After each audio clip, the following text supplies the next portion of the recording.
মা খাবো কি? আজকে পয়লা বৈশাখ। পয়লা বৈশাখে ছাতু মানে মুড়ির ছাতু খাওয়া হয় আমাদের এদিকে, মেদিনীপুরের দিকে এদিকে প্রচলন আছে।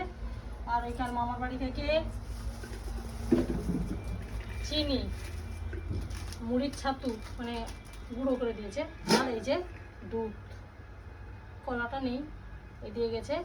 আর দিয়ে গেছে তো দিয়ে খেতে হয়, মানে তরমুজ খেতে হয়। ওই যে বিশাল বড়, এই দেখ তরমুজটা মামা দিয়ে গেছে।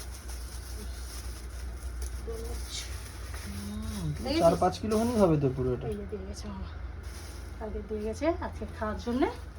আর বন্ধুরা আজকে পয়লা বৈশাখে কে কী খাচ্ছ আমাকে কমেন্ট করে জানো।